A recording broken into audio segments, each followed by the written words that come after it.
안녕하세요. 저는 30대 중후반의 여성이에요. 막상 사연을 쓰려고 하니 당시 상황을 떠올려 해서 괜히 긴장이 되는데요. 앞뒤 없이 정황이 느려놓더라도 양해를 부탁드리며 바로 사연을 시작할게요. 저는 대학병원 간호사입니다. 3교대의 지옥을 견디면서 출퇴근하는 고통의 직장인이지요. 그래도 내 나이 40을 앞두고서까지 이 일을 하는 이유는 제가 남을 도우는 것에 큰 보람을 느끼는 사람이었기 때문입니다. 비록 제가 아픈 사람을 살려내는 의사는 아니었지만 제 손에 간호를 받고 나아지는 환자들을 보면서 저의 직장 생활을 만족해 했어요. 때려치우고 싶은 순간이 많았던 만큼 평생 내 손으로 간호를 하며 살아보고 싶다는 생각을 한 순간들도 정말 많았습니다. 그래서 제 주변의 병원을 진작에 때려치우고 작은 개인 병원에서 일을 하는 중인 동기들은 저를 향해 대단하다는 말도 참 자주 해줬어요. 그만큼 체력전과 다름이 없는 일이었다 보니 나이를 먹어가면서까지 쉽게 할 수 있는 일이 결코 아니라는 걸 잘 알아줬기 때문이죠. 저는 그렇게 주변에서 인정을 해주고 대단하다 여겨주는 것만으로도 민망하고 한편으로는 위로가 되었습니다. 그렇게 버티며 제 일을 하고 환자들을 간호하며 지내왔어요. 그런데 저희 시어머니께서는 늘상 제게 간호사 주제라는 말씀을 자주 하시네요. 그 소리가 한두 번 들어도 너무 기분이 나쁜 소리인데 저희 어머니께서는 참 오래도록 제 귀에 딱지가 않게 하셨습니다. 저는 30 초반에 같은 병원 안에 일을 하던 남자 간호사였던 지금의 제 남편을 만나 결혼을 했습니다. 남자 간호사가 우리나라에는 별로 흔하지 않는 간호사였기 때문에 지금도 그랬지만 당시에도 정말 생소했었어요.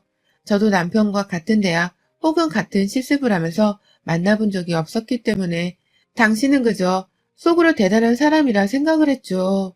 죄다 여자들이 많은 직업인 걸 뻔히 아는데도 간호사를 하겠다고 한 걸 보니 정말로 봉사정신이 투철하거나 그저 간호사가 좋은 사람이라 생각을 했거든요. 일을 하면서도 성실하게 일하는 남편이 좋았고 저희 둘 다 겹쳐서 같은 병동에서 여러 번 일을 하다 보니 정이 들었는지 연애를 했고 또 그러다 결혼을 했습니다. 지금이 결혼한 지 3년 차인데요. 당시 남편도 분명 직업이 간호사였고 저랑 같은 병원에서 일을 하는 직장 동료였기 때문에 시어머니께서는 간호사 주제에 라는 말 따위를 전혀 꺼내지 않으셨어요. 자신이 그런 말을 꺼내면 자기 아들까지 무시하는 것과 다름이 없다는 것을 본인도 잘 아셨던 것이었습니다. 그래서인지 오히려 같은 병원에서 같은 일을 하며 얼마나 힘이 들까. 같이 만나서 연애도 하다가 결혼도 하는 거니 일하면서도 좋은 시너지 효과를 낼 거야. 라면서 덕담을 해주시고 저를 예쁘라 해주셨어요. 여자들이 많을 병원에서 자기 아들을 잘 챙겨주라는 식으로 말이죠. 그러면 저는 가뜩이나 능력으로 인정을 받은 남편이기에 걱정하지 말라며 어머니께 잘 말씀을 드리곤 했고요. 그러다가 결혼하고 1년이 조금 지나던 시점에 남편이 간호사를 그만뒀어요. 지금으로부터 딱 코로나가 터지기 직전이었던 2년 전쯤이었죠. 더 늦기 전에 간호공무원 쪽으로 일자리를 알아보고 싶다고 하던 남편은 일을 그만두기 직전부터 공부를 시작하더니 사표를 내고서 본격적으로 공부에 올인을 하다가 정말로 8급 서울시 간호직 공무원에 덜컥 합격을 해버렸습니다. 집안이 아주 경사였죠. 저도 이 일이 체력에 붙여서 언제까지 할 줄 모르겠는데 누구는 공무원으로 그나마 몸이 편하게 안정적인 직업을 가지게 된 것은 축하할 일이 분명했으니까요. 그렇게 저희 부부는 하나는 대학병원 간호사, 그리고 하나는 간호직 공무원이 되어서는 각자의 위치에서 다른 타이틀의 간호사로 일을 하게 되었습니다. 너무 좋고 앞으로의 미래가 또 어떻게 그려질지 괜히 남편의 능력을 보며 기대를 했는데 시어머니의 회방으로 기쁨은커녕 상처만 커져갔습니다. 자기 아들은 이제 공무원이라면서 제 앞에서 대놓고 간호사를 후려치기 시작하더라고요. 여전히 제 남편도 간호직 공무원이랑 간호사 타이틀을 가지고 있는 사람이었는데 시어머니는 이제 완전 자기 아들은 공무원일 뿐이라면서 저와의 벽을 쌓기 시작하셨어요. 우리 공무원 아들!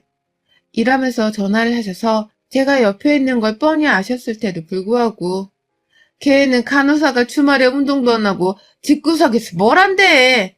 나가서 좀 체력도 쌓고 힘도 좀 기르라고 해라. 라고 운동을 하라고도 했고 밥을 먹는 와중에 전화를 걸어오셔서는 그 흔한 영상통화로 변경을 하셔놓고는 간호사 며느리가 해놓은 반찬 좀 보자. 라고 하면서 굳이 제 이름 앞에 꼭 간호사라는 호칭을 넣으셨어요. 기분이 나쁜 식으로 호칭을 부르니 저로서는 기분 좋게 들을 수가 없었어요. 남편이 병원에서 간호사라 불리우는 직업 자체를 그만두자마자 시작된 차별과도 같은 호칭이었기 때문에 저도 시어머니의 의도가 의심되어 기분이 참 나빴고요. 한 번은 남편 생일날 어머님이 집에서 밥을 해놓을 테니 편하게 먹고 가라고 해주셔서 기쁜 마음으로 시댁에 간 적이 있었습니다.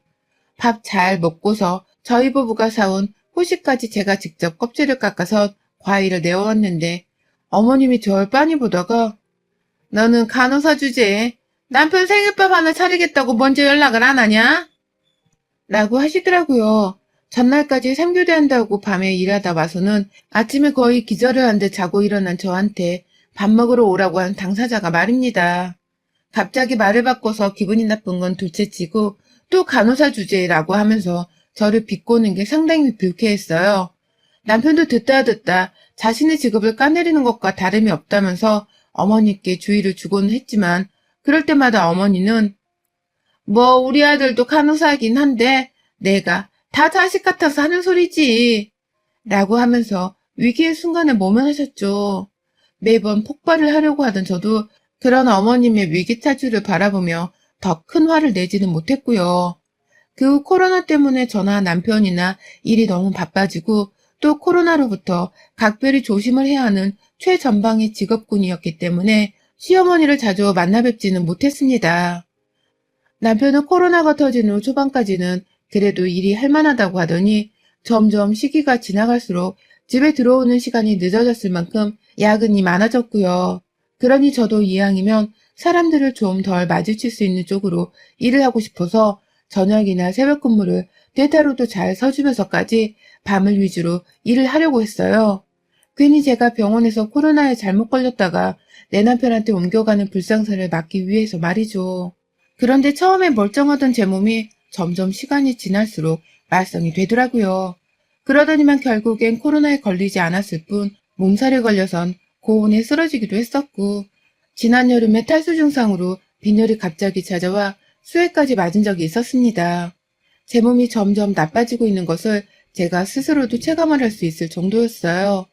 그러니 다른 것보다 제 몸이 우선이었고 하다못해 친정 부모님도 신경을 덜 쓰면서 제 몸을 챙겨가며 지내야 했습니다.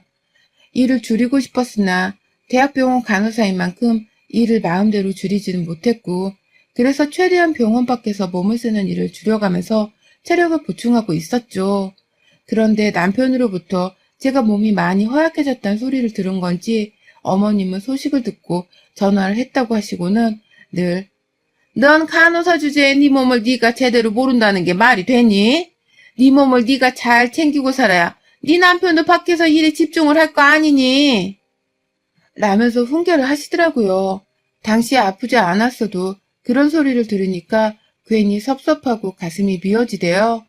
다른 사람도 아닌 시어머니가 나를 핍박하는 듯한 더러운 기분이 들기도 했고요. 그래서 제가 제 몸 건사를 잘한다고 하고는 있으나 일이 너무 바빠서 회복하는 게 쉽지 않다고 대답을 했어요. 그러자 어머님은 그때 처음으로 제게 야, 너 간호사인 거 세상에 모르는 사람이 어딨어. 그런데 뭘 회복이 쉽지 않네 어쩌네. 꾀병이야. 아프면 하루 종일 약 먹고 누워 자면 그만일 것인데 누가 보면 이 세상에서 너 혼자 간호사 일을 다 하는 줄 알겠다. 라면서 꾀병이라는 단어를 언급하셨습니다. 꾀병이라니 누구보다 바쁜 코로나 시국을 보내고 있는 사람한테 꾀병이라니 도무지 더 말을 섞고 싶지가 않더라고요. 네, 저도 꾀병이었으면 좋겠네요. 라는 말과 함께 전화를 뚝 끊어버렸고 다시 걸려오는 어머님의 전화는 고의적으로 씹어버렸습니다. 그렇게 시어머니의 존재는 잠시 뒤로 한 채 다시 일을 하던 도중 제가 결국 쓰러지는 일이 발생했습니다. 일하던 대학병원 응급실로 실려간 덕분에 바로 조치를 취할 수는 있었어요. 순간 코로나인 줄 알고서 식겁을 했는데 정신을 차리고 의사 말을 들어보니 과로에 스트레스 등 안 좋은 것들은 다 겹쳐서 정신을 잃은 것 같다고 하더라고요. 제가 최근 아프다면서 입맛이 없던 바람에 하루에 한 끼로 버티고선 일하고 잠깐 잤더니 그것 때문에 저혈당도 찾아왔다고 하고요. 저희 친정 부모님부터 시작해서 남편까지 병원으로 줄줄이 찾아왔지만 코로나로 인해 방문객에 제한이 있어서 친정 부모님은 두 분이 번갈아 가며 들어오셔야 했고 남편은 내내 제 옆자리를 지켰습니다. 그렇게 정신을 차리고 안 되겠다 싶어서 병원에는 며칠 휴직을 신청했고요. 저는 그냥 그렇게 병실 침대에 누워 아무것도 안 하고 잠만 자는 것만으로도 너무 꿀 빠는 듯 좋더라고요.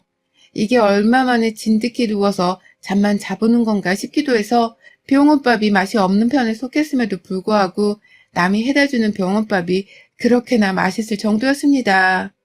그렇게 저는 쓰러져 있을 때 왔던 빈혈과 저혈당 등에 대한 더 큰 조직 검사를 혹시 모르니 해보자는 의사의 권유로 하루 동안 짧게 입원을 해서는 병원에 누워있게 되었어요. 그리고 무사히 검사도 끝마치고 몸도 좀 회복이 되는 듯 했어요. 여전히 온몸에 힘은 없었지만 말이죠. 그런데 혼자 있던 병원에서 뜬금없이 시어머니를 목격했습니다.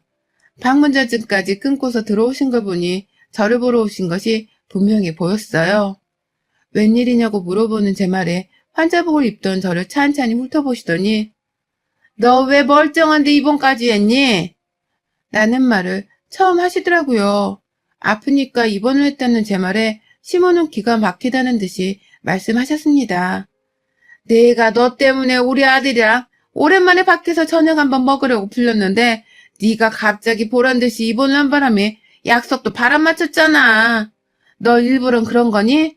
내 아들이랑 내가 밖에서 밥 먹는 거 알고선 일부러 쓰러진 거지? 라는 말을 아주 당당하게 하시더라고요. 저는 물론 처음 듣는 말이었고요. 당시 쓰러지고서 바로 응급실에 갔던 바람에 깨어나고서는 제 주변에 와 있던 남편을 보기만 했었습니다. 다시 눈 감고 떠보니 병실 아니었고 남편은 제 옆에서 잠시 간호를 하다가 집으로 돌아가 잠까지 자고서는 이따 퇴근할 때 병실로 다시 찾아오기로 약속을 했었어요. 그런데 시어머니는 이걸 다 제가 일부러 짜고 치고서 쓰러진 것이 아니냐고 의심을 하더라고요. 순간 아프던 것이 더 아파지기 시작했고 속은 더 터질 것 같았습니다. 이미 자세를 보니 저를 믿고 싶어하는 눈치가 1도 없었어요. 그런데 더 충격적인 것은 바로 시어머니의 태도였습니다.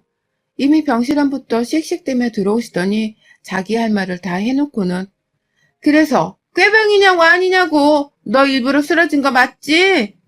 라면서 제 등짝을 후려패시더라고요. 그것도 한 번 때렸다가 제가 놀래서 어벙벙 하고 있으니 혼자 신이 난 건지 아님 손맛을 느낀 건지 말하라니까? 너 지금 멀쩡하잖아. 그래서 이렇게 아무렇지 않게 침대 위에 앉아 있는 거잖아. 그치? 너 일부러 꾀병 부리는 거 맞지? 라면서 제 팔목 하나를 잡고서는 등짝을 수도 없이 내리치셨어요. 마치 엄마가 말 안 듣는 초등학생 자녀를 흠씬 두들겨 패는 듯이 다 큰 며느리인 제 등짝을 아주 흠씬 두들겨 패셨습니다. 제 손목까지 잡아 고정시켜 놓으면서요. 그러니 주변에 있던 다른 환자들이 처음에는 제 친어머니인 줄 알고서는 아이고 이쁜 딸내미를 뭐 때릴 때가 있다고 치나 라며 장난스레 지켜보다가 제가 어머님 왜 이러세요? 라면서 점점 큰 목소리로 반항을 하며 시어머니로부터 벗어나려 하자 며느리야? 딸내미 아니고? 라고 하면서 왜 귀한 남의 집 자식을 잡고 있냐고 다가와주기 시작하셨어요. 그러니 자연스레 병실 밖에서도 사람들이 찾아와 보기 시작했고 급기야 다른 간호사들의 만류에 시어머니는 겨우 제 근처 밖으로 아예 병실 밖으로 쫓겨나셨습니다. 제가 아예 처음부터 간호사한테 저 사람 지금 허락도 없이 병실에 들어와 나한테 폭력을 가한 사람이니 내쫓으세요. 라며 소리를 지른 덕분이기도 했죠. 도대체 이게 무슨 일인가 싶기도 하고 내가 왜 아파서 쓰러졌는데 시어머니께 맞았어야 했나 싶기도 하더라고요. 밖에서 어머님은 사람들 눈초리가 부담스러웠는지 입을 꾹 다무시고는 조용히 병원을 벗어나신 듯 했고요. 저는 그 길로 내내 병실에서 분이 터져 어쩔 줄을 몰라 하다가 남편이 퇴원수속을 밟아주러 왔을 때 불이 났게 퇴원을 준비했습니다.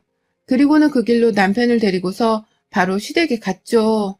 아, 가는 길에 남편한테 물어봐서 그날 어디서 시어머니랑 뭘 먹기로 했냐고 물었더니 남편은 갈비를 먹기로 했다더군요. 그래서 시댁 앞 마트에서 폐간에 든 갈비 한 줌을 샀고요. 아무것도 모르는 남편은 당시까지만 하더라도 시댁에 가서 같이 갈비를 먹으려 하냐면서 조금 더 사라고 옆에서 부추기기까지 했어요. 그러니 저도 남편이 결제를 하라고 하고는 갈비팩을 2개 더 샀죠. 총 3팩을 말이죠. 시댁에 가니 어머님은 아주 평온하게 TV를 보며 계시더라고요. 시아버지는 옆에서 영문도 모른 채 제가 쓰러지지 않았냐면서 이제는 괜찮냐고 물어를 보셨고요. 남편은 그런 아버님께 우리가 갈비를 사왔으니 같이 먹자고 상차림을 하려고 했고 저는 제 몸이 안 좋다면서 갈비를 끝까지 제 손에 든 채 시어머니 옆 소파에 가 앉았습니다. 어머님은 저를 보며 아주 당당히 그래, 퇴원수속은 잘했고 이제 몸은 괜찮니? 라고 물어보셨는데요. 얼마나 가식적이던지요. 그래서 제가 아직 몸은 괜찮아지지 않았지만 이제 곧 괜찮아질 것 같아요. 라는 말과 함께 제 손으로 그 갈비팩을 그 자리에서 뜯어버렸습니다. 주먹으로 비닐팩 부분을 치면서 소파 이 한가운데서 갈비팩을 뜯자 시어머니는 그거 국물 떨어진다며 또다시 제 등짝을 후려치고 저리 가라고 소리를 지르시더라고요. 그래서 저는 왜 또 때려요? 라는 말과 함께 이거 아들이랑 먹고 싶었는데 못 먹어서 나한테 화났던 거 아니에요? 마음껏 드시라고 총 3팩을 사왔으니까 오늘 어디 한번 제대로 잡숴봐요. 라고 하면서 그 국물이 뚝뚝 떨어지는 양념갈비를 시어머니께로 던졌습니다. 제 손으로 쳐 드시라 입안에 넣어주려고도 했고 그냥 가슴팍이랑 얼굴 부분에 생갈비 국물 맛 좀 보라면서 집어 던지기도 했고요. 팩 안에 남아있는 국물까지 모조리 다 시어머니께 맛보라며 플라스틱 팩 자체를 갖다 던지기도 했어요. 거실에서 난장판으로 싸워대는 저희 2사람을 말리겠다고 시아버지부터 남편까지 나서서 말리려 했지만 소용없었습니다. 저는 남은 갈비팩들까지 죄다 뜯어서는 시어머니께 가져다 던진 채 당신 아들까지 데려왔으니 잘 먹어봐요. 이제 다시는 2사람 사이에 안 낄 테니까 걱정 마시고요. 한 번만 더 나 찾아와서 나 후려치는 짓거리하면 그땐 갈비보다 더한 걸로 당신 가만 안 둘 거야. 내 손에 똑같이 얻어맞고 싶지 않으면 행동 똑바로 해. 라며 남편도 내버려 둔 채 시댁을 나왔어요. 2손엔 양념갈비 소스가 한가득이었고 엘리베이터로 타자 그 안에 갈비 냄새가 아주 진동을 했는데요. 체면이고 뭐고 없었고 그냥 시어머니께 제 손맛도 보여드렸다는 생각에 몸이 회복되는 기분이었습니다. 애초에 시댁에 들어가기 전 남편의 찾기를 제가 받아서 챙긴 덕분에 시댁에서 나오자마자 남편 차를 끌고선 혼자 집에 돌아왔어요. 나중에 곧장 저를 따라온 건지 남편이 따라서 집에 도착을 했는데 병원에서 무슨 일이 있었냐면서 한참 묻더라고요. 아무래도 시어머니도 스스로 떳떳하지 못하니까 자기 아들한테 제대로 된 설명도 못한 채 모르쇠로 일관을 하셨던 것 같습니다. 그래서 제가 하나하나 다시 나열을 했네요. 병실에 뜬금없이 찾아와서는 아들이랑 갈비 먹기로 했는데 내가 부리는 꾀병 때문에 못 먹었다고 화가 나선 내 등짝을 아주 두들겨 팼다고 말이죠. 병실에 증인들도 한가득이고 내가 알고 지내는 간호사도 그 상황을 목격했으니 나는 이걸로 니네 엄마 소송까지 걸 거라면서 아직 다 닦지도 않은 갈비 묻은 손으로 남편을 향해 삿대질을 해대며 분노를 했어요. 세상에 어떤 시어머니가 아픈 며느리를 찾아봐서는 위로는 못해줄 망정 후려팰 생각을 다 하냐면서 말이죠. 갈비로 그 난장판을 치르고 왔음에도 아직 속이 다 안 풀린 것 같다면서 죄 없는 남편에게 전화해서는 시어머니를 당장 데려와 무릎 꿇리라는 말도 서슴없이 했습니다. 표정이 일그러지다 못해 제 눈치를 보느라 어쩔 줄 모르는 남편의 얼굴에 제 속은 조금씩 화가 풀리긴 했는데요. 그래도 시어머니의 사과는 죽어도 받아야겠더라고요. 결국 그날 남편은 시아버지께도 있었던 일에 대한 전말을 말했고 결국 시어머니는 그날 저녁에 시아버지 손에 이끌려 저희 집을 찾아왔어요. 제가 저희 부모님께도 이 사실을 알려서 일을 크게 만들겠다고 하니 시아버지도 사돈 보기가 미안스럽고 겁이 나셨는지 바로 시어머니를 데려오셨죠. 입이 이미 삐쭉 튀어나와서는 시아버지 앞에서 울기도 울었는지 눈이 충혈되어 있는 시어머니를 뚫어져라 쳐다만 봤습니다. 왔냐는 말도 물어보지 않은 채 그냥 죽이려 마냥 노려봤어요. 그러자 어머님도 제가 더 이상 뒤로 물러나지 않고 오히려 자신에게 달려들면서 응징이랑 응징을 다 할 것이라 예상을 하신 건지 그제야 서서히 꼬리를 내리시대요. 아니 나는 말로 처음엔 얼렁뚱땅 넘기려다가 웃음기 하나 없는 제 얼굴을 마주보고서는 미안하다. 내가 잠시 아들을 못 봐 흥분을 해서는 라면서 사죄를 하셨어요. 손까지 싹싹 빌면서 이를 더 키우지 말라고 말이죠. 우리 엄마가 이 사실 알면 당신 오늘 살아서 집에 못 가요. 라고 살벌하게 시어머니를 향해서 말을 하자 어머님은 제 입에서 당신이란 말이 나와 당황스러우셨는지 저를 빤히 보시다가 눈을 피하시더라고요. 이제 더 이상 자신에게는 시무짓을 할 명분이 없다는 걸 스스로도 잘 아셨던 것입니다. 간호사라서 저를 무시하고 또 깔보는 언행을 아무렇지 않게 하시는 줄 알았어요. 이게 다 직업 때문에 그런 건가 생각을 했었는데 지금 생각해보니 알 것 같아요. 시어머니는 그냥 며느리인 제가 다 마음에 들지 않으셨기 때문에 뭐라도 하나 꼬투리를 잡고서 괴롭히고 싶으셨다는 것을 말이죠.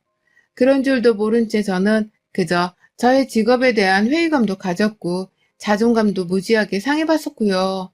이제라도 내 손에 시어머니 뺨만 안 쳤을 뿐 먹고 싶으셨다는 갈비를 쳐대며 마음껏 드시게 해서 속은 후련합니다.